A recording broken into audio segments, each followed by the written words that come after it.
how do we define who we are? What are the values that kind of act as those guide rails for us? The team needs good guidance, and if you are making decisions based on those core values, it makes life really easy for everybody. We had probably 12 original core values, and our consultants really helped us to identify this, said, look, you need to be able to put them all on a hand. You don't need 15.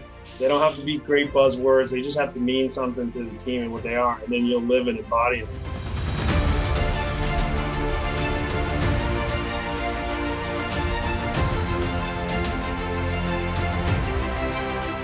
Welcome, everybody. I appreciate you guys all joining us today for our next Built for Growth series. I'm really excited to bring Alan Bridges. He's the president of McCrory Construction out of Columbia, South Carolina. I'm really excited about him as a guest, as one of our first general contractors to share their thoughts and opinions on leadership, culture in the workplace specifically, and hopefully we'll get some good insights for the relationships and experiences between subcontractors and general contractors and overall leadership. Alan, welcome, and a pleasure to have joined us today. Great to be here, and certainly appreciate you having me on. Well, jumping right into it, can you talk just a little bit about yourself and your background, kind of where you're from, what brought you into the construction world? And it seems like you've made quite the career of it and enjoy it. So I'd love to hear more about it, how you got started. It's been great, and I've been blessed to find both a career I love and a company I love, and in a city we love. So I don't think it gets much better than that. But I grew up in a little small town of Clinton, South Carolina, and then went to a small liberal arts school called Wofford College up in Spartanburg, and I majored in business. Didn't really have that much of a that was kind of the good general bucket to to major in. So and then after school, I really found Nestle, the food company, as a really good career option for in January of my senior year. I got kind of picked up with them and went through their whole management training program. And so I was in food manufacturing for about 7 years, and I really enjoyed that. And looking back, my manufacturing experience has helped me a lot more than I think I would have thought it would back then. One of the things that I do miss is the people. We had 1,600 employees in a plant, and so just a lot of fun faces and relationships. And but we also, in a manufacturing environment, if you're winning or losing every minute of the day. And so there's just KPIs galore, and that was something that, in hindsight, I really do. I hated it then, but I love it now. And then I'd kind of gotten to a point where I was going to need to move with them to stay with them. And my wife and I both have family around Columbia. And so we started the process of looking for a different career. And I really took a lot of time and just talked with a lot of people that I knew. I started with friends and family, and just asking people about careers, like what they were doing, were they happy doing it? And my goal out of all those meetings was not to find a job. It was really to gain knowledge and information and create relationships. And about halfway through that, somebody suggested business development. And I honestly did not have a clue what business development was back then. And so then I started shifting that focus to talking with people specifically doing business development. Found a fit in a very roundabout way with McCrory. And so I jumped into the construction industry in 2008, which was a beautiful time to start in with a new career, baby on the way, in the construction world. But looking back, I mean, God had his hand in that whole situation, and you see an awful lot about a company when I started. It was probably the best year the company had ever had. And 18 months later, it was one of the worst years we ever had. And you see a lot about a company when you go from the good times to the bad times, and the core values and the way we operate, the way we do business, the way we treat subs and clients and partners. When we see that those things didn't change from the good years to the bad years, that was a monumental shift in my brain of, this is a really good company. So I was really involved with the business development side for a long time, and that's still a hat that I think I'll always have partially on my head. I think in our role, that's a piece that you always play. But and then as I got involved more with in the leadership of our organization, we really started doing some kind of next generation planning and next generation of leadership, and we've got a great team that has been involved in that process, and so we really started that transition about within the last year, and it's been great. So I was going to ask, when you joined, were you introduced to the core values of McCrory right away? Was it really ingrained and in front of you all, or is this, I noticed in the article, something you launched more recently in 2018. So just curious of how the evolution of that came about. So my comment on the, when I referred to core values, what I really meant was the way we do business in general. We had a strategic plan that I think honestly, it was one of those things that a consultant had probably come and done a real good job of pushing years ago, and it got put in a nice binder that probably sat on a shelf, but one of the things that we really did as we started this this transition period was to solidify and to say and to identify who are we, what are we all about, kind of that whole good to great mentality of how do we define who we are, what matters, what doesn't matter. It was about a year process of involving all of our kind of senior leadership, and then another layer down of leadership, younger leaders within the organizations or within our organization to help us identify, if we had to really pick out what's our purpose for being, what are the values that kind of act as those guide rails for us. And then ultimately, if you're familiar with the term BHAG, our big, hairy, audacious goal. So all of that was the gist of what we were doing over that year. No, that's awesome. And I've read the book Good to Great. It's excellent. The stories in it, the principles behind it. You always hear that phrase, you have to have the right people. Right. You come up with your strategy and then find the people to fill them. And then you read that book and you realize it's really about finding the right people and then drive your strategy, which leads me to the interesting point, rolling out core values for a business that, is 90 years old at the time or 100 years old at the time you guys have launched it. Talk to me about how you rolled those out. What way you did it? Did you have immediate buy-in? Did you lose people? How committed were you to rolling those out, and what process did you take to instill those?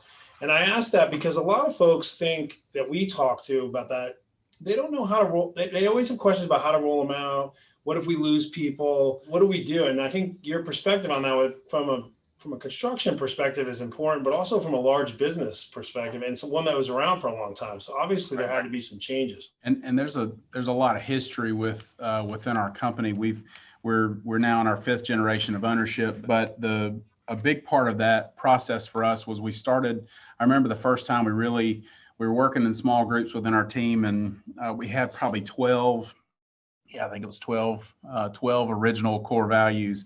And honestly, you could have taken our core values and Googled core values, and you could have found all those things. And it was, we were all excited. Everybody had their own kind of individual favorites, and our consultants really helped us to identify this. Said, look, you need to be able to put them all on a hand. And I'll also say, prior to that, we did have about 10, I think it was exactly 10 core values that really not many people in our organization could name all 10 of them. They were all just good business principles. And so part of this process was to really boil them down and come up with the ones that make a lot of sense, and really boil down at our, in our core, what matters to us and what doesn't. The way we rolled that out was as we started to narrow down that list and start to refine them, we then kind of went to the greater organization. We've got about 90 employees. And so we really started having a lot of meetings with individuals within the company, sometimes in small groups, but it was probably more powerful to do that individually, just to talk to some of our 40-year superintendents and say, what do you think about do the right thing? Is that who we are? Is it not the right thing? That not who we are? And then the other part of that was great for us was we asked for examples. So if in that example, if one of our 40-year superintendents that's been with us for a long time said, yeah, do the right thing is, kind of what we're all about. We want to treat people the way we would want to be treated.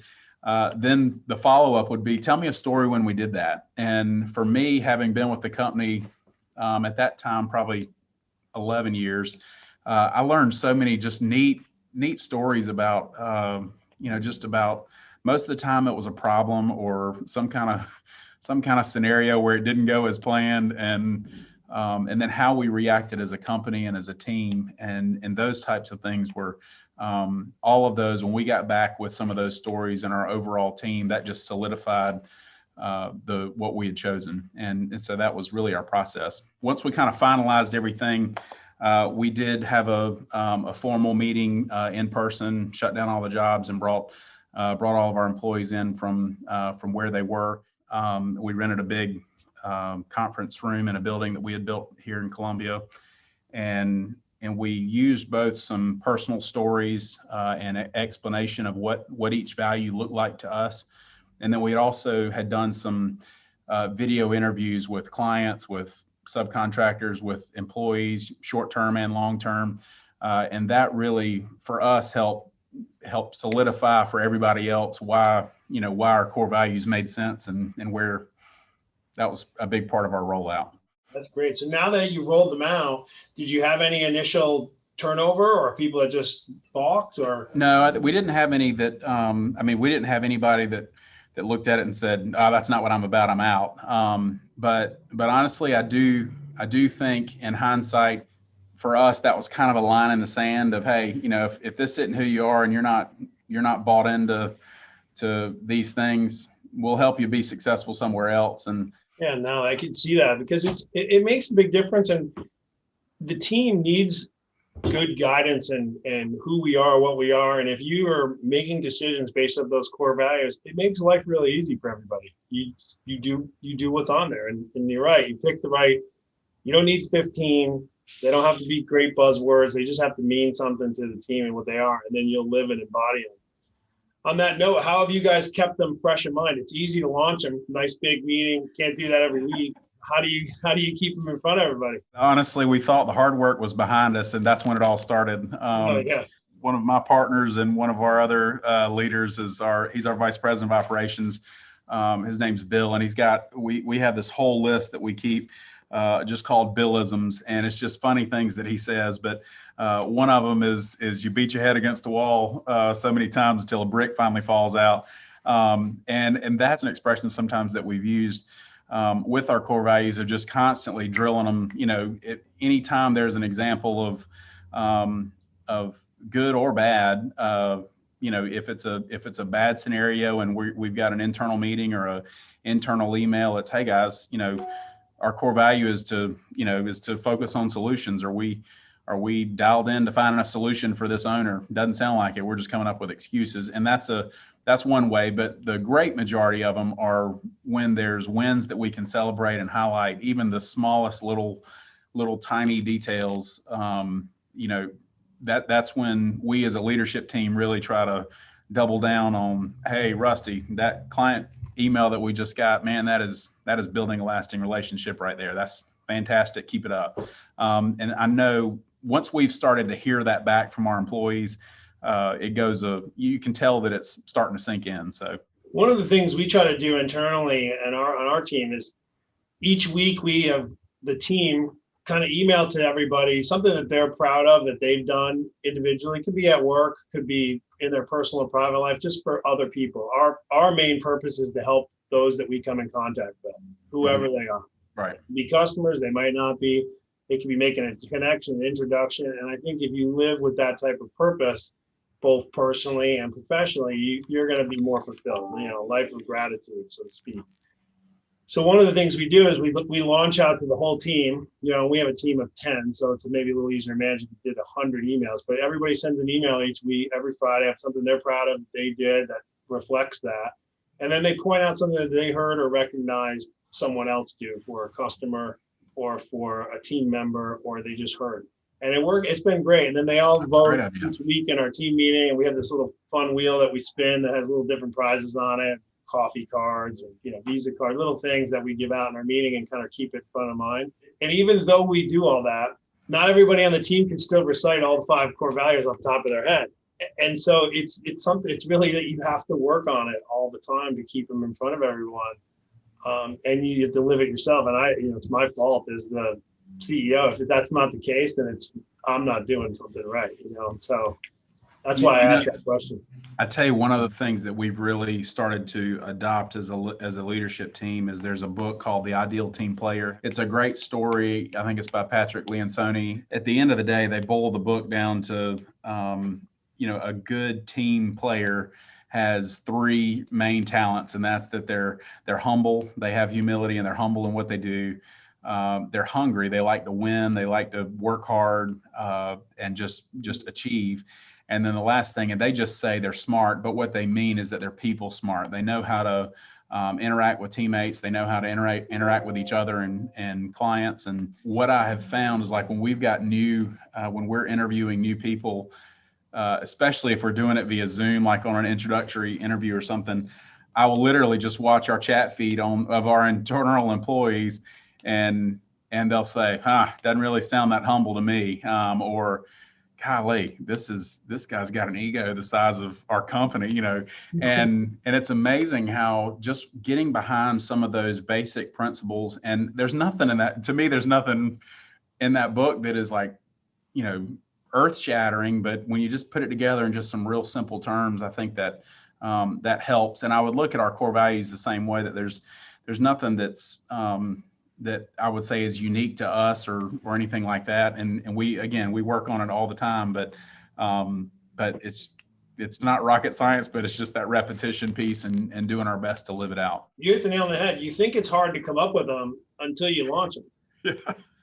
And then keeping them in front of everybody and living the part, is one thing. But I can tell you, I think it really you get to a point in the business, particularly if you don't have a lot of turnover, where it really does start to embody it. And then it gets easier. I think it'll get easier because you have more people that with time and tenure and have been living it and ingrained in it. And what I've found is that I think it helps the team make easy decisions, in the moment. If you're on a place and you have to do something and you're wondering if you're going to get in trouble or is it the right thing to do, and you just lean back and say, look, this is the right thing, take care of it, do what's right by the customer, and you're okay. I think it's empowering, and it's just so much better. You mentioned being an ideal team player. You have both internal teammates and you have a lot of external teammates when you're on a project, whether it's through the owner or through the commercial subcontractors you might work with. How do you instill those core values when you're going outside your organization, if you do?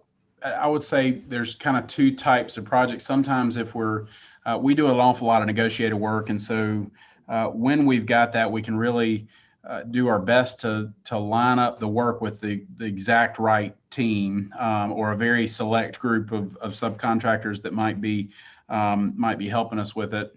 And I mean, frankly, we even sometimes go through a process of just like, hey, we're not going to use this company again because they don't align the way we do, or they don't treat their employees the right way, or most of the time it comes down to the way that they're choosing to respond to a situation with a customer. And sometimes we get in those situations where it's just, hey, we're going to finish out this project or not. But most of the time it's finish out the project and just not deal with them again. A lot of times, if our guys in the field we've got about 42 superintendents that are critical, and they're the boots on the ground for the team. And a lot of that comes down to them setting really clear expectations with subcontractors and suppliers and partners. And if there's a deficiency or an issue where somebody's not treating a client the way we would, they are by and large phenomenal with just nipping that in the bud. And most of the time there might be an email or a conversation back with their project manager, just as a heads up that something happened. And it's our project management's team to make sure they're supporting our guys in that, in those pursuits. And sometimes it's a formal email or a formal conversation with the owner of the company or something. Those don't happen that often, but when they do, how we react is something that we've noticed really makes a difference, for our team, and it's kind of that expectation of working with us. Yeah, it's funny because when people first come to us, we're always dealing with what I like to call perceptions that you might be justified, but you don't necessarily deserve. And sometimes they're good and sometimes they're bad. As in a finance world, we get lumped in a lot with either bad finance companies and the experiences that someone might have had, or even traditional banks and some of the frustrations people have with that. And it's not, you do a lot of overcoming in my mind in certain ways. As a general contractor, there's a lot of perceptions that general contractors have of subcontractors that we hear. And there's a lot of preconceived notions that subcontractors have of general contractors, whether they don't all bad, it just sometimes and it's always derived from past experiences. And I was wondering if you have found that because you roll out these core values, if you did push them out externally, if that's really helped kind of alleviate some of those, or do you just try to get those on the table, or do you sort of just let it fly and see if the project manager brings them up? I can't really think of a specific example where that's come up, but I do. One of the things that we do here, especially from our subcontracting partners, is we're bidding a project, and sometimes we'll have a subcontractor that just says flat out, "Hey, I'm only bidding y'all because I don't like working with those other guys." I don't think they're necessarily meaning that as a compliment, but we take it as a compliment of, "Hey, these people at least like working with us." And then if you start bowling down the why do they like working with us, I would hope we could come back and point to the way that we've been fair, that we've been honest with them, that we've treated them the way we would want to be treated.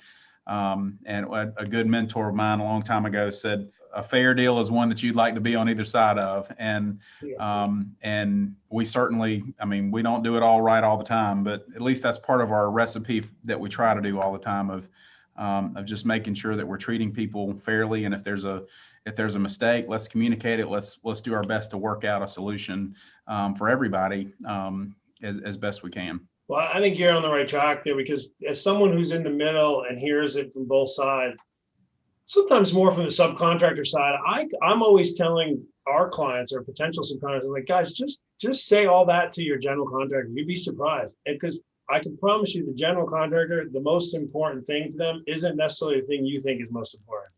Ask them what it is. Sometimes it might be price. Sometimes it might be performance. Sometimes it might just be time and speed, and they don't care about the rest. Like, don't make those preconceived notions because of a bad or previous experience, because it can be great. There's plenty of subs and GCs that work awesome together. And just if it's not, it doesn't have to be that way.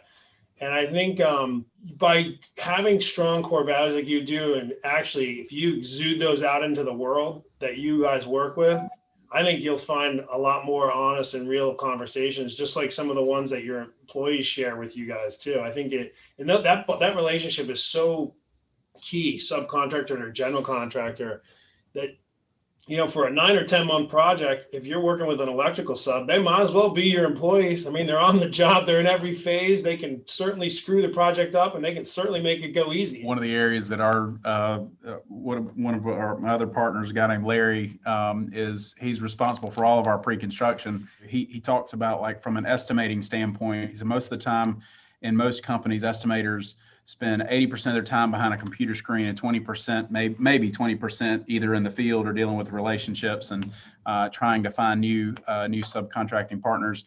And his whole thing with his entire team is flipping that and just saying, "Hey, we've got tools and skills and an ability to spend 20% on the computer and 80% developing relationships and trying to find those partners." And even just last week, we had a subcontractor in the upstate that just responded to a bid invite saying, "Please remove me from your list." And that was something that the person who received that email could have just said, "Sure thing, have a great day." But she took it upon herself to say, "All right, well, why are you wanting to be removed? Is this not work you're doing anymore? Or is there a problem?" And then really starting to dig into the problem as a team and do their best to make it right.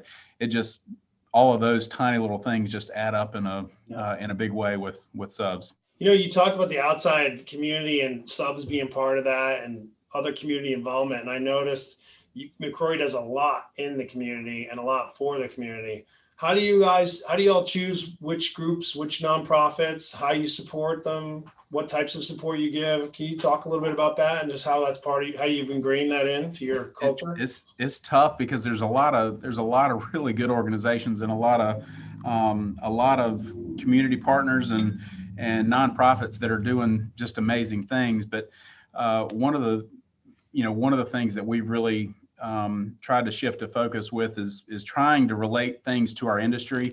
But then also if we have employees that either have a particular connection, maybe it's an organization like the Juvenile Diabetes Research Foundation, where there's somebody with type 1 diabetes that, within the company that we want to support, or American Heart Association or something like that.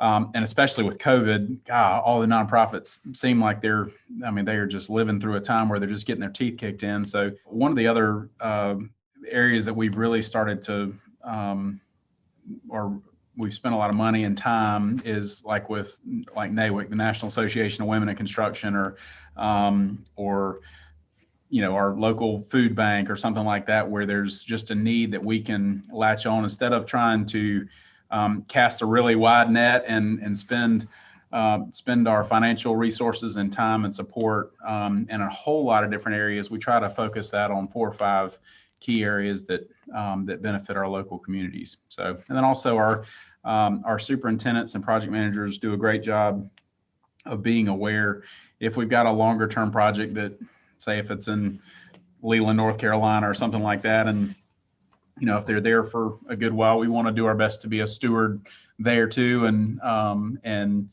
try to support those local areas where we're working. You include the whole team or just the management team, and I guess how do you choose? And then my other question would be, how do you let your whole company know what you are doing? We probably do a bad job of letting our whole company know what we're doing, honestly. Yeah. I don't think we publicize that enough internally. I'm just thinking about that right now. We really don't have that many people from the management team that are the ones, it's not like little pet organizations that the management team has. It's really like, when I think back to, like NAWIC or Habitat for Humanity or Harvest Hope Food Bank or something like that, that's coming from somebody within the, actually outside of the management team, now that I'm thinking about it. So, but we're all involved in it. And I think, our leadership team knows what we're doing, and a lot of times the employees that are directly involved with that organization may, but we really don't do a good job kind of tooting our internal horn of. Should, because I think what you're doing is awesome, and the way you're ingraining it, and that's part of it. And I think it's good to do, not to necessarily toot your own horn, but just to, out of sight, out of mind. People, it's important to give back. I think everyone should share individually and professionally if you can, when you can, regardless of the amount. And I think sometimes people that would normally give, they don't, because they're either shy or embarrassed, or they feel like they might feel like it's just not enough. I can't make an impact. And I got some advice from a mentor once. I like to give, and I don't like to have my name on things, and I try to stay under the radar. And you know what? The real reason is mostly because I'm more embarrassed if someone do. It has nothing to do with the fact that I'm trying to be humble or not. I don't mind. Who knows what you think about what preconceived notion someone's going to say. But they said, Scott, you know what? If you don't tell people, you don't make it known, how are you supposed to motivate anyone else?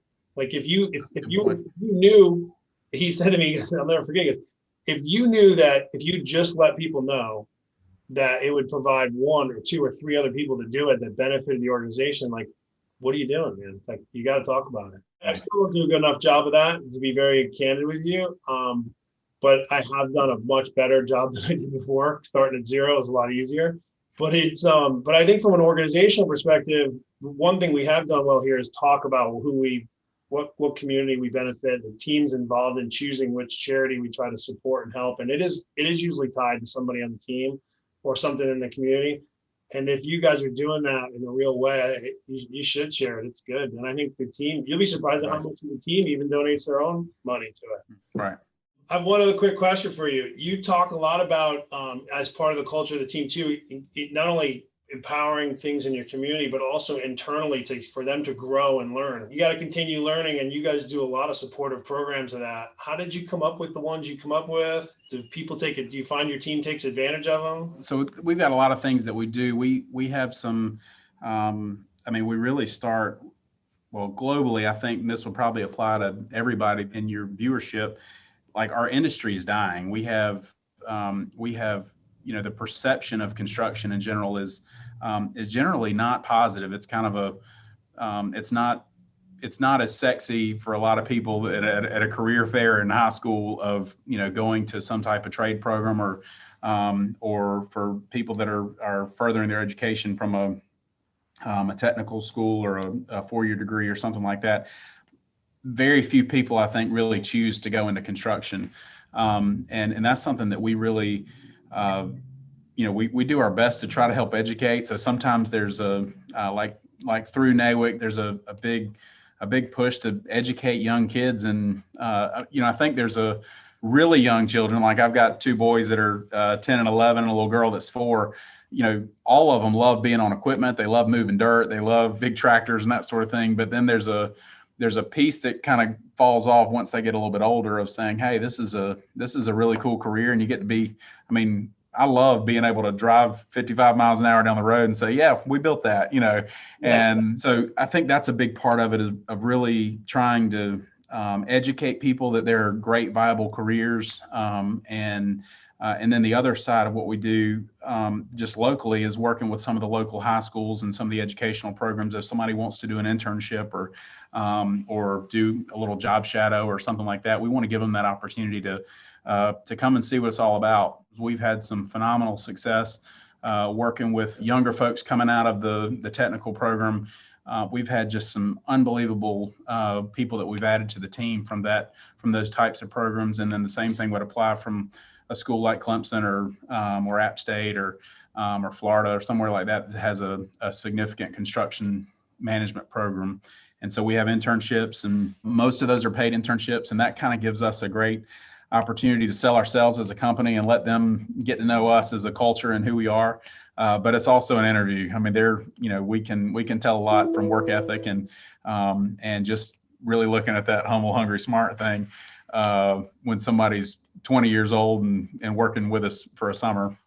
So all of those things are things I think we do to, and that's nothing unique to us. A lot of companies do that type of thing, but I think for the companies that aren't, it's a financial commitment. It is every time we have a high school kid that comes in for an internship or even just a job shadow, that is if we were to look at it just from how does that benefit us, it doesn't benefit us at all. That is strictly just, hey, if we can help this person be excited about our organization, it's worth or either our organization or this is a career, it's worth it. Alan, I can't thank you enough. You've been great. I really appreciate you sharing your insights, what you guys have done with core values, your company.